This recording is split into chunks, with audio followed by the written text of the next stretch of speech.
Two unemployed actors, two unemployed actors.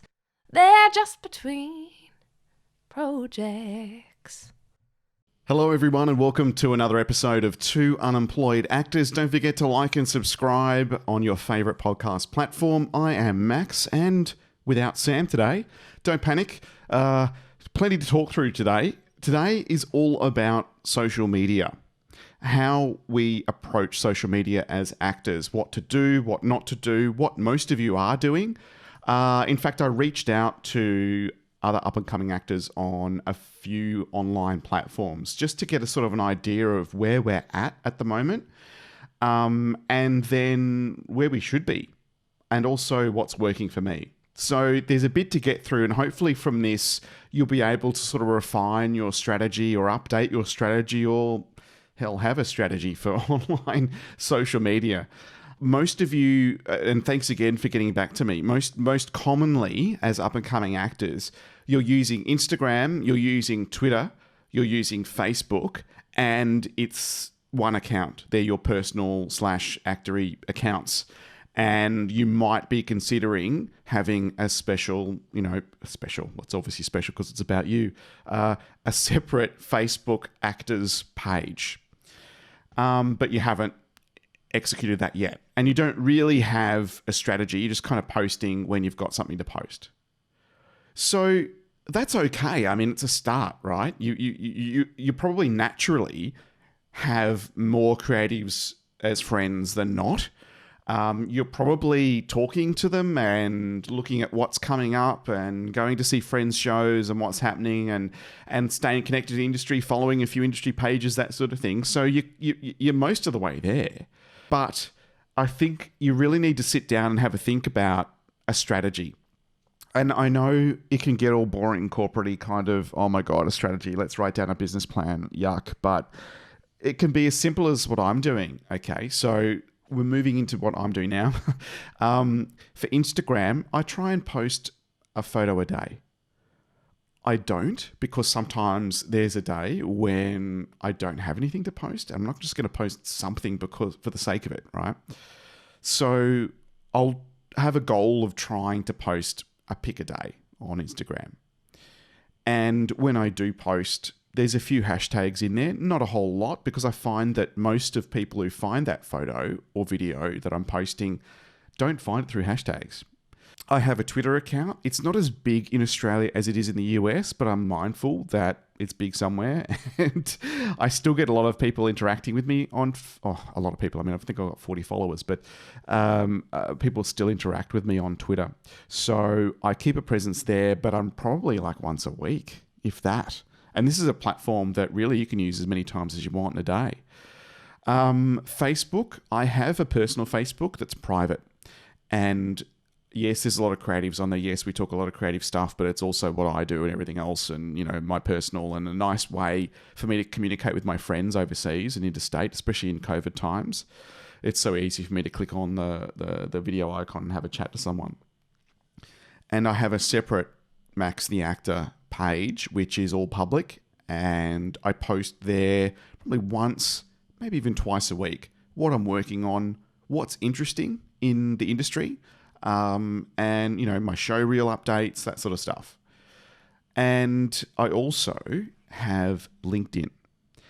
Now, most of you don't have a LinkedIn page, based on the feedback I've got. And it's understandable. Me, with my corporate background, it was just a part of me doing business. When I update my CV, I'd sort of update, LinkedIn. Yep, I've now moved to a different company or whatever. But think about the industry and where are people that you'd like to reach? Casting directors, production companies, production assistants. These are big studios even. This is where they are. Over the last couple of years, I've grown quite a network of connections in the industry from directors, casting directors, production companies that I follow, production assistants, producers in Australia and overseas, also following various studio pages. It's a nice way to cut through the type of stuff you'd normally find on Facebook and get the businessy side of things. You know, this is what our slate looks like for the next 6 months, and this is what we're going to be looking for. Casting directors posting their latest success, even other agents, obviously my agent, but other agents too, and interacting with what their talent's doing. And it's a more reserved policy, just like my engagement on Facebook and Instagram and Twitter with other professionals. It's a more reserved policy. By that, I mean it's not just liking every single thing that they post. It's not just engaging with every single thing they have and saying, yay, whoopee, I'm a great, whatever. It's more substantial stuff. So it's got to make sense. It's got to be relevant. And if it's not, then maybe it's just a like or a smiley face or something. But it tends to be a more reserved policy. So I've got like a filter, if you like, and is this worthy of an actual comment on on an industry post in Facebook or LinkedIn. So my current LinkedIn, and I know I'm talking about LinkedIn a little bit because it's a space where most of you aren't in. But in LinkedIn, I've got over 500. A community of over 500 people now, and 3 years out of corporate, there's a sizable chunk of that's industry related. And I found a lot of engagement with my posts, certainly from corporate people, but also from the creatives now, on me updating. Like I probably post once a fortnight, if that, of here's my latest show related, here's my project. And it might be something like, look, it's great with COVID times to be able to be in a play that is a comedy when we need it, and it's great to see people coming back to the theatre in Sydney, and and then I post a link to the play. That's kind of a LinkedIn post versus my Facebook Max Actor, which is come and see this play. It's a comedy farce. It's great. It's in Sydney from this date to this date, but so it's slightly different, slightly tweaked. Instagram, see the link in bio. Here's a great shot of me behind the scenes in play rehearsals. And Facebook to friends, guys, come on, support the arts. We all know you need a comedy after 2020. This is a great one. It's selling fast. Friday sold out. Hurry up. There's only a few tickets left for Saturday, and it's only 4 nights, and then we're gone. So that's kind of how I approach different posts and how I include LinkedIn. And I've found a lot of engagement on LinkedIn. A lot of engagement on Instagram, and then probably my Facebook acting page is a bit of engagement. So that's kind of where I'm at and where you guys are at. And my advice is to, get that Facebook acting page up and running. The sooner you do that and invite your friends to support it and other people, the sooner you can get that hard part of the first initial momentum sort of going. And regularly post to it. Sit back, think about a strategy. You don't even have to write it down. Just consciously make a note that, I'm going to be more consistent with my approach to Instagram. I'm going to be more consistent with my approach to Instagram. I'm going to be more proactive when it comes to maintaining my LinkedIn presence. I want to move on to what you really need to do, okay?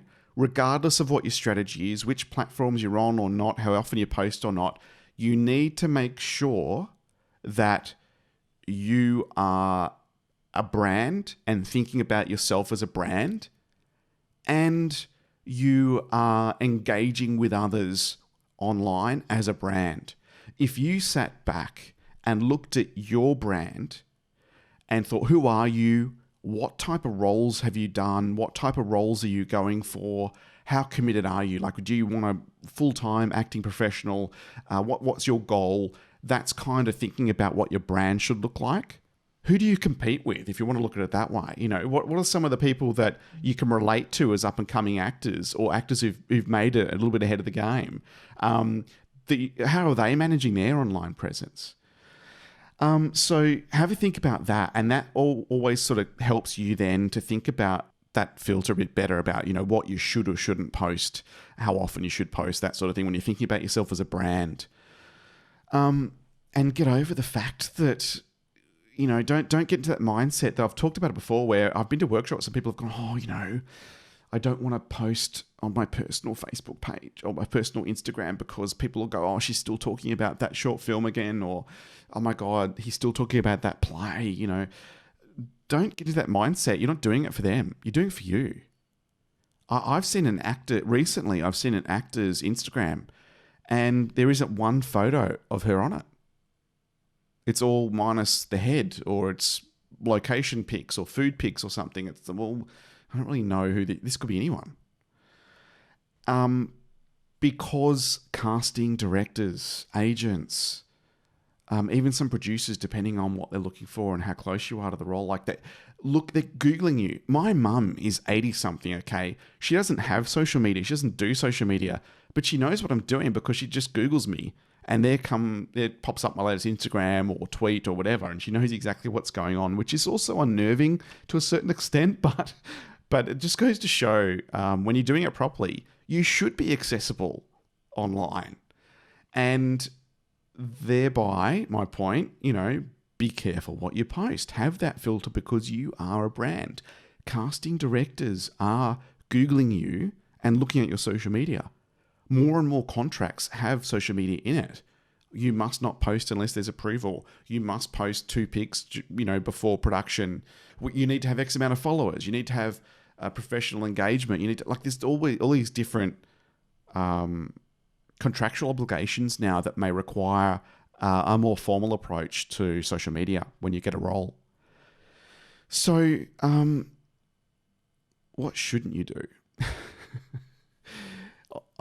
Look, you need to, and especially for those who have grown up with social media, you need to make sure you go back and look at what you've got posted and delete if you need to, or make everything private and start afresh, or whatever you need to do to make sure that when a casting director, when someone who's interested in working with you, hiring you as an actor, Googles you and checks your social media, there's no red flags, okay? You're not falling over drunk in every other nightclub every Friday, Saturday night.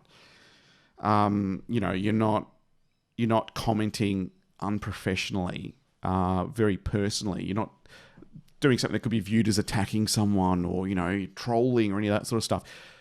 Because they don't want to risk any negative impact on their brand and on their project. There's already enough reasons not to hire someone as an actor. Don't give them one. Don't hand them one on a platter. Make sure you don't post lots of photos of you with other actors without their permission, without their consent. Make sure you credit stuff if you're using other things from project you've done.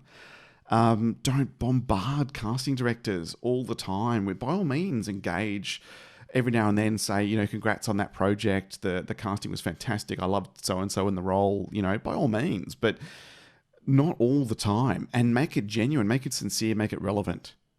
Don't be disingenuous. Don't just post stuff because you think that's what they want to hear.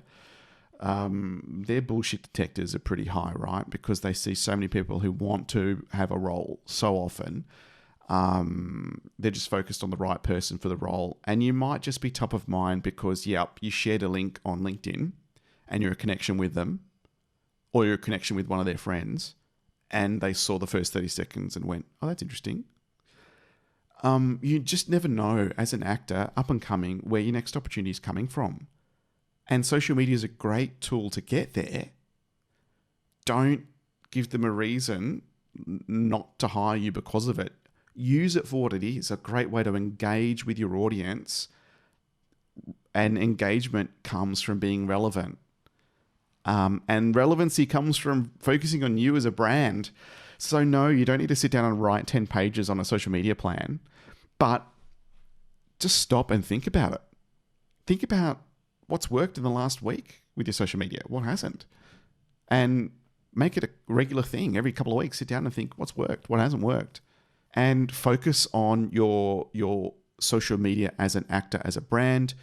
And don't forget about LinkedIn, where the businesses are that are going to be hiring actors. So happy to take feedback on this because it's been a really huge topic. I've always had lots of questions consistently in person, in workshops, from other actors, from voiceover artists, from emails and DMs on social as well. And again, thanks to those of you who've interacted with those posts when I had a shout out on various online platforms to get back to me with your feedback and input on social media. Big thanks for that, because it's helped to sort of shape the show and help me to sort of help others as we sort of navigate the world of up and coming as it is, as hard as it is at the moment. So feel free to engage, message myself, message on the social media, on the podcast, social media if you want to, or email if you've got some more input, some more questions around social media, or in fact, anything else, because we're here weekly, and as much as we learn, we help you learn, and hopefully we all get work together. Next week, stay tuned for another exciting episode. We've got more updates on Sam's project and another project I'm involved in. Some more do's and don'ts. So make sure you subscribe and like on your social media and your podcast platform. My name's Max, and this is Two Unemployed Actors. You'll hear us next week. Bye. Two unemployed actors.